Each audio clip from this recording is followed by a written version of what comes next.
Good morning. I'm Carlton Sharp, pastor of Faith Christian Center Church, right here in Beaumont, Texas. And we're here on what's happening in our neighborhood. And today, my special guests are Miss Angel Savoy and Miss Adrienne Ebel. Welcome, ladies. Hey, Pastor. How you doing? Hey, look, thank you guys for coming today. Hey, Angel, look, you've been here before. Yes. And we talked about, the last time you came, we talked about your company called Fit and Flavorful. Yes. Give us an update. The update is, since I was last here, I am now licensed now, LLC, Fit and Flavorful. You can find on Instagram, Fit and Flavorful. But it's a meal prep company that I started a couple of years back because I myself was overweight. And my biggest issue is food. So once I learned how to meal prep, it saved me a lot of time, a lot of energy, and it's made it a lot easier. So before you knew it, 70-something pounds came off. I decided to start helping other people, and that's how it was born. Yeah. So I mean, you start preparing meals for other people, healthy meals. Yes. And so now it's expanding. It is, and it's been awesome when somebody sends me a picture and shows me that they can fit in some pants that they couldn't fit into before, or when they tell me I always thought healthy food was boring, and so it's been fulfilling to kind of be with them going through that process. 'Cause I remember that I was there for it. Yeah. So hey, now you not only prep, you could prep for one meal a day, 3 meals a day. All week long. All week long, 2 weeks. They can freeze them, whatever their hearts desire, whatever makes their journey easier for them. That's what it's all about. So it's some people I prep for all 3 meals a day. Their breakfast, lunch, and dinner.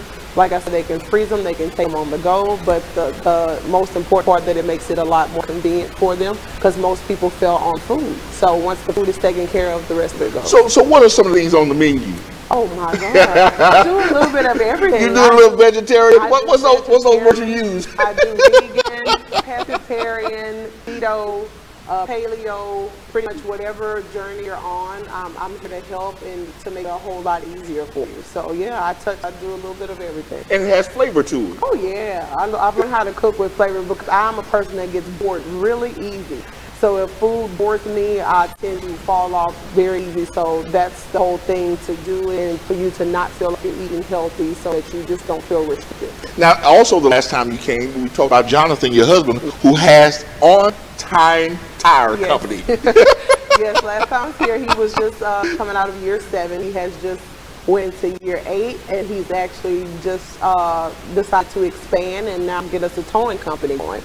So he's been doing very well. As like I said the last time, Jonathan started On Time Tire because he was fired from a job for no reason. He's always had an entrepreneurial spirit, and that day was the same day he decided to start it. That was 8 years ago when he's 26 years old. He's 34 now and just opened up this second DJ. So he's going. So whether it's a car, a truck, a tractor, a diesel, he can take care of all of it. Bulldozers, buses. He's gotten called for an airplane tire before. What you say? So he has done it all. Motorcycles, and he's 24 hours. That's the difference. He will come to you 24 hours a day, 7 days a week, no matter where you are. He doesn't try to get you to come to him because that can damage your tire even more. So he'll come right out to you day or night. Now, also, I think you told me that he also provides, like if you run out of gas and things of that sort. He does emergency fuel. He does battery boosting, car unlocking. He's even got people home before they had a little too much to drink. So whatever the case to get you home safe, that's absolutely what he's all about. Well, listen, I want to make sure you put Jonathan's number up there for On Time Tire and on your towing. Yeah. There's numbers right there on the screen for if you need help with On Time Tire. And but Adrienne, yes, sir. You're here because you put this book in my hand called When the Soul Cries, Trauma, Tears, and Triumph. Let's put that on the screen up there real quick so that so people see the book that I'm holding in my hand. So Adrienne, tell us what do you do? Well, first of all, I am the founder of the Fearless Storytellers Movement. It's a movement where I have put together a group of women who are all about accountability when it comes to our romantic relationships, taking accountability for the things that have happened in our childhood. Even if it wasn't our fault, we still have to deal with it. And so I'm excited because Angel is our best-selling author of the Fearless Storytellers Movement. She has done her work, and that's why her name is on that book, Angel Savoy and Wow. Fearless Storytellers. Each storyteller has their own book cover with their name on it, and it says Fearless Storytellers as well. So I'm looking in here, and it has, 17 different storytellers. Yes, 17 storytellers, yes. And they're each telling their story about, for example, I'm not going to give it away. Don't give it away, don't give it away. But there are stories in there about people that have been married multiple times, women who have woken up and their babies were no longer alive. Just different things that have taken place that were traumatic in the life of a woman. And the soul of a woman, we really wanted to bear. Sometimes we talk a lot about abuse, but we don't talk about emotional abuse. We don't talk about financial abuse. Those are all types of abuse that never get addressed. So we kind of want to put that, this kind of Bible for women to go to, an encyclopedia, so they can say, wow, I see myself in this story. Now, Angel, since you are on cover, she's on the cover of the book right there at the bottom. Okay, on page 95, we start talking about your story. Yes. And it's called, the title of the chapter is called Cheating Approved. Cheating Approved. Yes. So what's going on, Angel? Tell us what's happening. Well, that's exactly what was happening. We went through a period where we had gotten very far away from God, and we were very young in our marriage, but we just got far away from what we knew the basis of marriage was, and we just allowed a lot of stuff to happen that just should not have happened. So my story is mainly dealing with, where I was when I allowed that to happen. And then it kind of just takes you on a ride to when I really came to a place where I realized that we have done a lot of damage, and how can we fix it? So that's kind of where my story is, just things that we allowed. At the time, of course, I wasn't really dealing with the fact that I had a choice. I kind of made an excuse. So once I got to the point where I started holding myself accountable, and that was very uncomfortable, it was very ugly, but it was the only way to heal and get to the place of trauma. So tell me this, how did you get over the guilt and the shame without telling, because I don't want to tell the whole story. You got to get the book. You have to get the book and read the book. But how do you get beyond the shame and the guilt? Just coming back to a place, well, I'll speak for me, coming back to a place of understanding that God forgives. And then once I realized that God forgives me, I had to forgive me, and then ask my husband's forgiveness, of course. So it was a process, and I definitely don't want it to come off as it was easy. I mean, it was a lot of moments that I wanted to check out because I felt like I was getting like a whole lot of grief.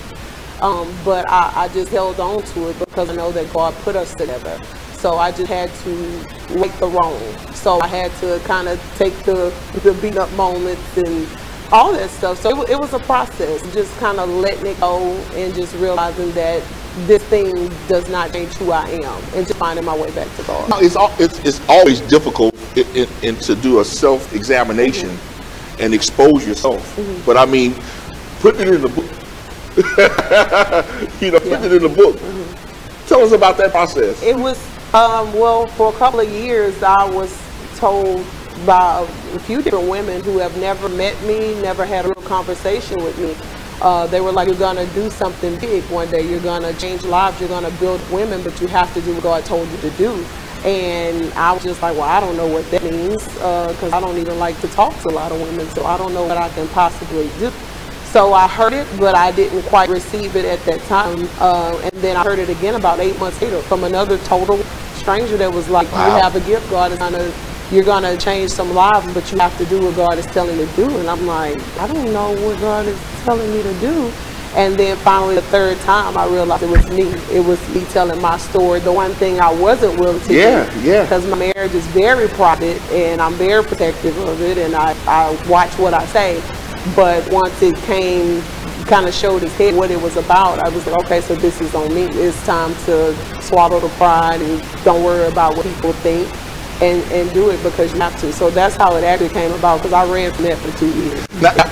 Now Adrian, I mean, you have 17 women who told their story. Yes. The story of their life. How were you able to get them to open up and share these most intimate details of their lives? Well, I'm anointed to ask questions. That is what I do. That is what I get paid. Well, I might need to put you on this side. Yeah, well, hey, you know, it would be a different kind of conversation. For sure, because you said, no, wait a minute, I'm not on the stand here. What I'm able to do with these women, not just those particular women, but just people in general, make them feel safe and say, hey, I'm a safe place. So I think I know that I'm called to be people's God's heart and hand in love, and that starts with being a safe place. So I let these women know, here, I'm not here to exploit you. I'm not here to make money off of you.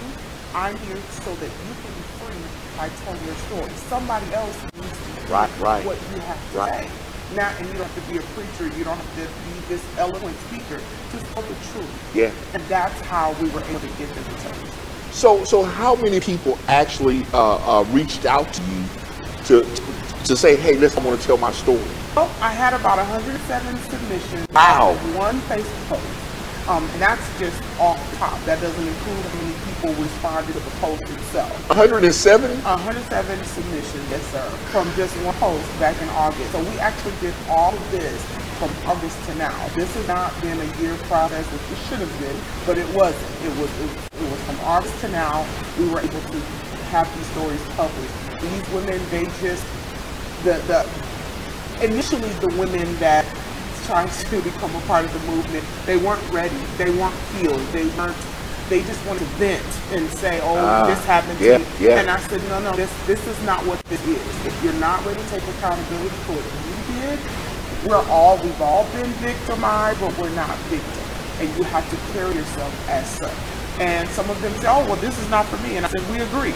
And I redirect them, and they went on their way. But the ones that did decide to stay, you know, there's a process even with those. Some of them didn't realize they weren't healed in an area until they wrote the story, right? And so it was a riveting process. We cried, we prayed, some of us fasted during the process. So so I had to do it 17 times. Wow. Wow. Yeah, it was a journey. But I have an amazing team, so it wasn't all me. I have an amazing team of editors and all of that. So it wasn't just me. I had a team. So Angel, you seen the Facebook post. What was in your mind when you seen the Facebook post after hearing these ladies tell you that God's going to do something great in your life because of their testimony? So when you seen the post, what do you think? I scrolled right past it. Went right past I still was not, I just wasn't receiving it at that time. If it had to do with me speaking about something I was so guarded about, I wasn't ready. So I just passed it up. I was just like, I don't know how I feel about that. And then when it was somebody commented on it again about a month or two later, and it popped up again, and I was just like, is this what it is, God? It was one of those conversations. And so when I reached out, and again, she was very specific with what she was asking for. So because I didn't specifically fit into it, I was just kind of like, okay, well, I shouldn't respond. I need to leave that open for a woman that specifically fits into that. But then once we spoke, she was like, no, you're going to be a great fit. You know, she was like, I'm glad you actually reached out. And that's kind of how it happened. So it was supposed to be a 5,000 word submission, and I think I did 17,000 words. Used to pour your heart out. I said, sugar, I'm going to have to give that back to you. Yeah. We only need 5,000 words. Yeah. And you know what? No, actually, it was 21,000. Yes, and she gave me the option to edit it down. And when I thought I did great, you got it down to 70,000. That's right. I forgot about that. I was like, that was it. You say, baby, still too much. Yeah, I was just like, but oh in my all God. fairness, I give any of them at the beginning, because I wanted them to pour. Yeah. And then the team can go and make the adjustment, and that's what we did. But I wanted them to pour from a pure place. And you can do that when you're in a safe place. So that's what we were able to do. So her new book, her full book, probably 2020, 2021. Never know. Depends on how her tour schedule is going to be the next few months. Well, okay, Angel. Now, since this is such a sensitive subject, what was to come out and share this information? Certainly, you had to speak with your husband about being able to come share with the public this personal information. So tell us about that. Well, I think he always knew it was in me, just as I did too, but we didn't know where it was going, because I have tried to create like private chats on Facebook to kind of give people an opportunity to speak. I started a blog once that just kind of fell flat, and I just think he knew it was something there, both of us, but really didn't know what was trying to be birthed out of it. So once I decided to do this, I went to him, and I'll be a little more honest to say it wasn't necessarily for permission. It was kind of more or less to say I have to do this, right, and I just need you to be okay with it. So he was like, hey, I mean, you always supported me, and I can't say no. So it was kind of like that. So once he read the rough draft, he was like, he was like, So it got a little weird in there for a little moment, because it was just things that we really have gotten over and put out our minds, and now we had to kind of rehash this and relive it. And so he was definitely, feeling a little way about it, but he never told me no. He just supported it, and he just felt like it was time to just support back, because like you said, even when we didn't have, I gave him all my support no matter what, so he returned the favor. So talk to me about the forgiveness process, because if somebody cheats in a relationship, it could be devastating. And it was, and we both handle things a little different. Of course, my story is more about the devastation on his part, would it being me, but I did touch on his part a little bit. I grew up in a household where my mom always reminded my dad things he did wrong. So for me, it kind of created a woman that didn't want to be like that. So when his things happened, I talked about it, I processed it, and I kind of left it alone. But then when she was on the other foot, I did not get the same mercy. I did not get the same fairness, the same kind. I mean, it was like just full on war. And I literally had so much grief about it. I had moments when I just was like, maybe this is the season. Maybe it's time for me to get out of this. But I didn't. I held on to it because I know that God put us together, and it was something that we both had to gain, because it was both of our mess ups, We allowed the devil to come into a union that God built, and we had to go through this process. So the forgiveness process on my end, I'll just say, for me, it was quite easy, and I know my husband would agree. I did not throw it in his face. I didn't drag it out. And then not to say that I wasn't hurting, I just processed things a lot different. But on the other end, I mean, I call it HE double hockey sticks. It was rough. It was rough. And he still had triggers even years after that he's had to work through. And it just took time. And, it takes you back to the moment where you mess up and he did the whole blame thing. Like, had I not done this, would this even have happened? Right. But I had to take accountability for that, because initially I did blame him for it. I was like, you do this, or I did this. But once I had that gut check moment with myself, it was just like, you made a choice. You made a bad choice. And this book is about responsibility, Adrian. It's not about pointing the finger at anybody else. It's really about, hey, listen, I need to do a self-inspection and look at myself and see what the choices I've made. Absolutely. Self-awareness is a gift. And I think people often overlook it and don't take seriously. So accountability is a gift. You have to take a self-assessment and say, how could I have done better? A lot of us aren't even good friends to other women because we don't take personal accountability. Yeah. And so, again, this book is not for the woe me, oh, I'm a victim. No, this is not what this is. This is, yes, it happened, but this is not where I am today. And so accountability, that's what it's all about. How did you process the condemnation that the enemy tried to throw at you, as you coming out of the thing, as you get into the place of triumph? How did you deal with the condemnation? It was hard, because even though I know that I serve a God that forgives, I still, as a human and as a woman, especially a woman that cheated, because you don't really hear about women that cheat. You always hear about men. And that's I didn't want to give it up. Yeah. That's really what it was. So it was a lot to process within myself, because I didn't want to be that person. So I beat myself up a lot, and because I was just really hard on myself, the devil had a good time messing with me about it too. Oh yeah. So it was lots of moments where I just like felt less than. I, just felt I wasn't worthy of this and that. And even though I had godly women in my life that were telling me this is nothing, you just haven't walked into what you're supposed to do. I didn't see it. I beat myself up all the time because I just felt like I can't believe I did that. I wish I would have did something different. So I had a moment one day, and I literally called a meltdown. It was me and my car, and my steering wheel caught hell that day. I screamed, I beat the wheel. It was really a meltdown moment. And then I called a friend of mine, who I probably could have called at any time, but pride never let me call anybody, talk to anybody. And in that moment, everything was so clear, because she even said too, this ain't even about you, this is about somebody else that you're gonna bless with this. And I was like, I'm still running. I'm like, I ain't telling nobody this, even in this moment. So finally, after I came off of that, I decided to do a fast. I did a fast 7 straight days. I didn't eat, I didn't do anything, and I just talked to God, and I was like, you're gonna give me peace on it.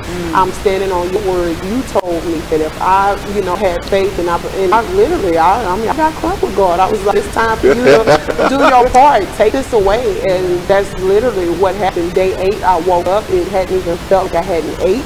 Like, wow. Just like normal. I think that next day I had me a good old plate of turkey necks and chicken rice. I mean, like nothing ever happened, and I had peace. I had a peace over that. So even after that, when my husband would maybe get triggered or put something up, it didn't even sink in anymore. I was just like, oh, this is bigger than that. And that's just where I was with it. Well, Adrian, how did the women process pain and the depression that comes through these stories? That's a great question. All of them had their own process of how they handled it. Angel is the reason why she's the best-selling author. One of the reasons is because she has mastered the art of self-awareness, vulnerability, and accountability. She's mastered. She's really aware. And some of the ladies had never confronted pain until it was time to write. So it's hard to say. Everybody had a different process. Some of them responded in anger. Some of them responded in not talking to me for 3 weeks. Some of them responded because they felt like they're taking too fast. And then they come back and say, this is what I need. So everybody dealt with depression. It was either depression or anxiety. It was one or the other. It was never both. So they would have the internal anger, which is the anger toward inward, and then the anxiety of, oh my God, what are my church members going to think? What is my pastor going to think? What are my coworkers going to think? So they all have their own process. So thankfully, I majored psychology, so I'm able to help them go and navigate properly so that they can get the proper healing. And that's a good point you made, because the church has to do a better job in not condemning people who made a mistake, because guess what? We all made mistakes. Absolutely. And one of the young ladies, she's actually married to a pastor, and she went through a process of spiritual abuse in the marriage, very public marriage, and it's you got to get the book, because you will look at it and say, wait, what? Because it's so, you feel like people should be able to tell the stories, but we're going to tell them. Right. If they go to church, they're going to get condemned. If they tell the world, it'll always be celebrated almost. So you have to find a safe place where you can get accountability and the prayer and the solution so that you can heal. So Angel, what's your expectation when people pick up this book, When the Soul Cries? I truly just want people to just not go through what I went through, that silent suffering. That's my whole thing. Because I really did. Even though I was in a good place in my marriage where I was finally fine, that took so much time, and in the process I was like suffering. I was like bleeding to death inside because I couldn't, I felt like I couldn't say. So my goal, I hope that everybody realizes, is it's not meant to be negative. It's meant to show you that negative things can definitely happen, but you can come out on the other side. Right. So I definitely want women all over the world to understand you are not alone. Somebody out there understands you. You're not stupid for staying. You're not, all the things that we hear as women. You're not the bad word that they use for women that cheat, if Yeah. you cheated, you know, all those things. You are a human being that you have made mistakes, whether it's because you strayed away from God or whether because you just made bad choices, but you came out on the other side and somebody out there understands. Adrian, you have some subjects in here, chapters. I think I hate my husband. Yes. Oh my goodness. Yes, it's deep. It goes deep. It goes deep. Another one was from the pole to the altar. The pole to the altar. Yes. You need to pick this book up. Yeah. They're literally, and eventually they're going to be documentaries as well.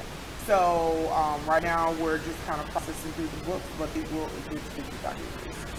Now, this is the first book of this kind. The freshman class. The what? The freshman class. That means there must be another class coming after that thing. There will be another class. We have 6 of the 12 storytellers that we're going to have the next edition, and then after that edition we'll have the all-male edition.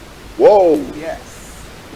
Now it's going to be men don't process stuff like women do. Right? That's not true. I have to disagree.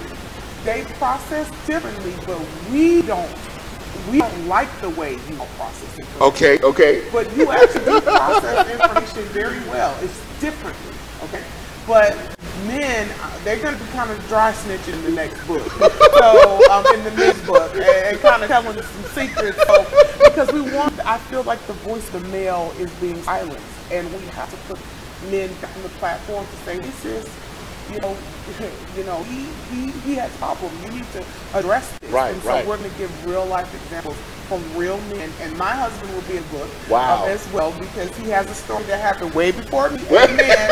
To be clear, way before me. We've been married 18 years, and he had a life before me. But he has a story to tell, and there are a lot of other men that do as well. Now you are taking this on tour. Yes. This trial tour. Yes, we just got back to LA, and we'll be in Chicago this week, and we're going to be all over West Virginia, Texas. It's going all over. And there were all the dates. I mean, Los Angeles, Chicago. What is that? Bellflower, Houston. Here in Beaumont. Now, when you're here in Beaumont, you're going to do a book signing. That will be me. That will What be you say? March 30th from 1 to 4 p.m. at Cotton Creek Winery. Yes, that will be me. It is open to the public. However, there is VIP options available at my website, ain'tsavoid.com. But I will be there signing. We're going to have some fun. I have a special guest coming. We're going to do panel interviews. We're going to have a blast. Okay. Now, will the ladies who come be able to ask you questions? Sure, absolutely. That's what it's all about. That's what it's all about. Yeah. And you just gonna. Absolutely. I'll be moderating. You'll be I'll say, get the book. Get the book. No, you got to make sure they buy books before they ask a question. Exactly. Do you have your book? Okay, turn to page 95 through 105. 105. Look, yeah. Yeah. Absolutely. So we won't give much away. No, we're not going to give that's what I'm saying. You have to get the book. Because, listen, the whole point of this is to show you that, hey, people make mistakes.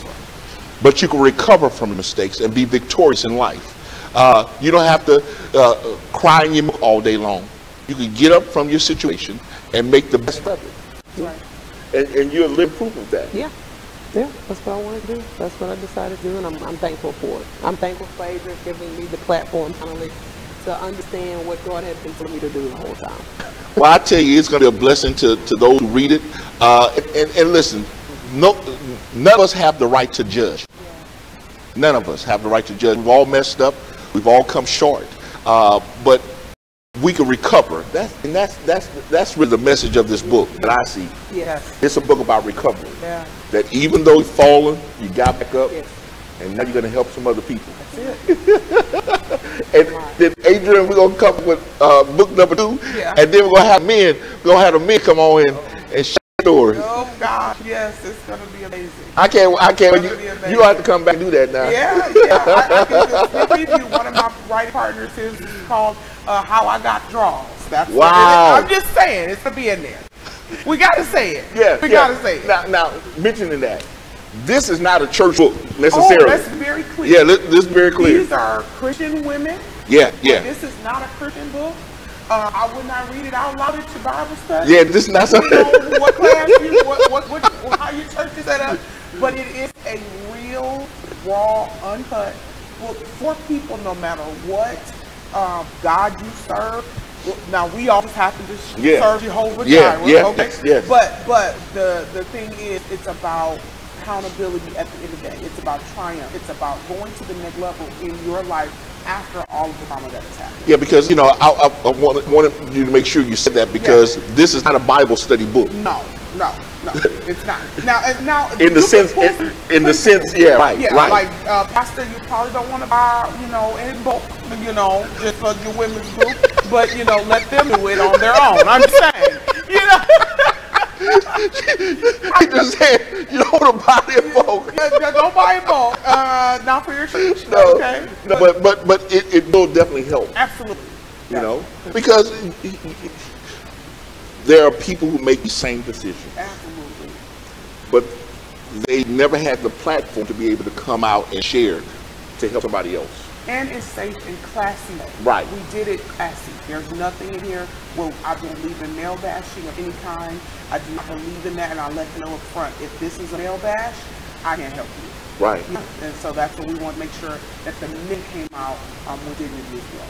And that's why 90 people were unable to get into the book. Out of 107, only 17 got in there. So yeah, I was very adamant about that. And you never blamed your husband.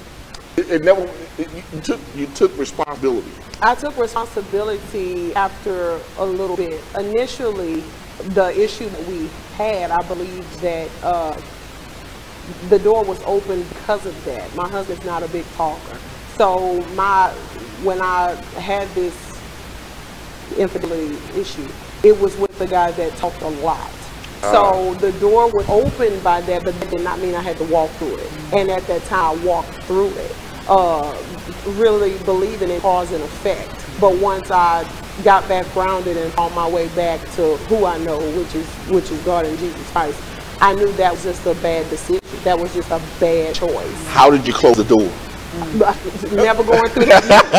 You gotta get the book. You gotta get the book. You gotta get it. It's there, but I mean, ultimately, you just make a decision. But it gives people hope to let you know that you can close the door. Oh yes.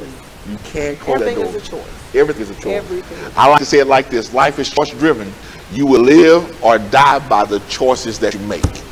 And so, listen, I want to thank Angel and Adrian for coming today to share with us. Now listen, here's the book again. I'm going to put it back on the screen. It's called When the Soul Cries. And the book tour is going to be here on March the 30th. March 30th in the Beaumont area. And so for those of you who are in the Beaumont area and want to come and meet this author up front in person, you can come on March the 30th. Where are you going to be at? Cotton Creek Winery from 1 p.m. to 4 p.m. And then if you want to tell your story, you go to fearlessstorytellers.com and hook up with Adrian. And now again, she said you got to be healed or open to it. Open to healing. Open to healing. Yes. Yes. Now, whether it's male or female, put that back up on the screen. So all the brothers who want to tell their story, amen, how they've been delivered, set free, amen, and have the victory day, they can get with Adrian at www.fearlessstorytellers.com, and you'll be blessed. Ladies, is there anything else you guys want to tell us today? No. As we get ready to leave? Just follow Angel on social media, all platforms, Instagram, Facebook. Amazing post you want to. So she got some more to tell. Look, those other 16,000 you can check out on her social media pages. I'm Angel the Fearless Storyteller on Facebook. Again, my website is www.angelsvoid.com. And I definitely post all kinds of uplifting stuff, pieces of just pieces of me. Okay. Now let me give you that fit and flavorful number again, site. So when you're getting a meal prep, amen, while you're eating your meal that she prepped, you can read the book. Right? You can.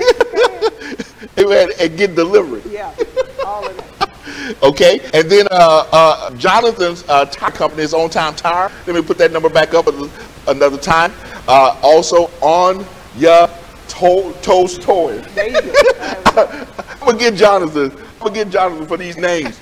So Jonathan, if you watching today, I'm gonna get you, brother, because I got a tongue twister. But I want to thank them for coming today, and I want to thank you for joining us right here on What's Hip Happening in Our Neighborhood. And we will see you next time on our broadcast.